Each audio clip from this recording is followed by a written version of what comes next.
You know, this might become a regular thing. I had to making this video this morning as a retrospective of an old video I did when I used to have a series called Grown Man Talk. And I had to be honest. I had to be honest. One of my videos that I made about Snoop Dogg years ago. This was actually 3 years ago. I'm amazed how even to this day, this video is still getting comments. It was comments Snoop Dogg made on a 30 for 30 special about Nature Boy Ric Flair. And actually, everything he said, I was cool with until the last part when he said, Ric Flair is one of us. Now, I was in a little bit of a mindset, a little bit different mindset than I was back then. I was in a more militant pro-black mindset because of all the stuff that was going on at the time, 3 years ago. But, and I don't apologize for how I felt at that time, but I also say the Irvin Griffin of that time and the Irvin Griffin of today is two totally different people. I still feel like sometimes black people, we will admire people from outside of our community and put them more on a pedestal more than we will people in our own community who are right here who fit those same qualifications. My issue with Snoop was when he was said was one of us, but Ric Flair really was not. I still stand by that. Flair grew up in a privileged home, whereas most black people of that era, and even now, did not. But I do find it amazing that people are still triggered saying it was a racial thing. Oh, you didn't get the facts straight. Although I will admit I should have been more transparent than I was. And I've learned with these videos, and you're going to still have people that's still going to be triggered, that only going to half listen, even if you are completely transparent. So to those people, I have nothing for you. But I could have been more clear. Let's be honest. Ric Flair, by his own admission, admitted he took a little bit of, he was mostly influenced by Buddy Rogers and even by Dusty Rhodes. But another one of his influences was Muhammad Ali. Let's be honest. But someone else pointed out, and to that YouTuber, he knows who he is. I think his name was Sparky. The name he went under, he pointed out that Muhammad Ali was also influenced by Gorgeous George, which is true. Muhammad Ali admitted this, which is true. But my thing was Muhammad Ali, I don't recall him ever saying that Gorgeous George was cherished in the black community. I don't recall him ever saying that. And to be honest, if you wanted non-black people who were cherished in the black community, I think someone like Bruce Lee or Tina Marie, for examples, would fit that way more than Ric Flair. Yeah, we like the flashy clothes. We like the interviews, definitely. But we never put him up like that. If anybody that was non-black from wrestling we put up like that, I have to say, at the time, believe it or not, I'd say Hulk Hogan was put up like that. Dusty Rhodes was definitely put up like that. Way more than Ric Flair. But the guy also pointed out, the same dude also pointed out, well, it could be a regional thing. Because in the South, it was definitely Dusty Rhodes. So, yeah, it probably is kind of a regional thing. But looking back on it, I just find it funny. How everybody, half the comments were telling me, quit making it a race thing and this and that. Yet it's one of my highest videos. It's amazing, and it's kind of sad how even to this day I still get heat over that video.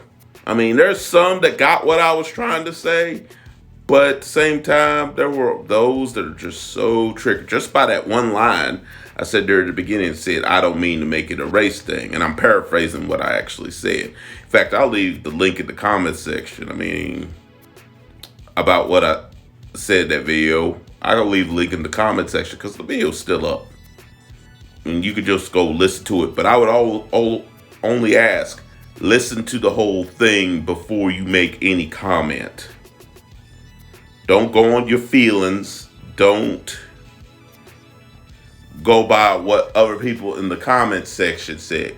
Go by your own feelings. And I think that's the problem with everybody. We tend to go on our first gut feeling instead of checking all the facts and everything that was said or done. We just tend to jump off on the first thing we hear. I mean, we're all guilty of that. Even I'm guilty of that sometimes, although I think I've gotten better about it. We're all guilty of that. In retrospect, do I regret this video? No. Because I think there's a bigger issue to be talked about here. There's a bigger issue to be talked about here. Now, would I have gone about it? Would I have made this same video today? There's still a good chance I would have. Would I have put it differently? Most likely. Yes, I would have definitely put it differently. And probably would have stuck to the precise point I was trying to make. And it's actually one of the reasons I dropped that Grown Man Talk series, is because there were people that were triggered. And sometimes when I say Grown Man Talk, that people have different definitions. I mean, some friends think it means say whatever, use what kind of language and stuff. It really is closer to locker room talk, so-called locker room talk, which, to be honest, I want no part of. I want no part of that, especially Irvin of today definitely wants no part of. But when I mean by definition, what Grown Man Talk was meant to mean was you have mature conversations, not conversations that sounds like it was done by either a teenager or some young adult who had just got through puberty. Okay? It's called mature conversations. I'm not saying I would never resurrect that series again, but I think I would probably do it with cats that were closer to my age, that has had a little more life experience on things. Or I would just do it solo. But anyway, going back to the subject, do I regret making that video? No, I still don't. Because I still think what he said stands true. And plus, I also felt that way because I felt Snoop was trying to speak for all black people, which you don't. Or at least that's what I felt that way at the time. He may not have been doing that, and I may have just took it wrong. You know, that's one thing I would love to sit in front of Snoop, and I would ask him, I'm like, why did you feel the need to say that? And I would listen. Whereas younger me probably may have gotten into an argument with him. Where now I probably would listen to his side of it, just to get his side before I made any rebuttal. But to end this video, do I regret making it? Nope. Not at all. Still don't. Anyway, I'm out. Oh, one last thing before I bounce. Admire who you want to admire. You know what? I used to make this big thing about, we should admire our own for, but you know what? That's a problem, to be honest. Regardless of race or even gender or sexual orientation, if they have things that inspire you to get to somewhere else, admire who you want to admire, and that's one thing that is different. And I know I said those things, and I still believe that to be true, that a lot of times we'll admire people outside of our own communities a lot more than we will people that are within. And I think that's a problem as well. But at the end of the day, admire who you want to admire. And I would not have said that 3 years ago. Admire who you want to admire. But my thing is, does it help you get to the next level? Does it help you be a better person? You know what I'm saying? I tend to look at the people behind that image too, as well.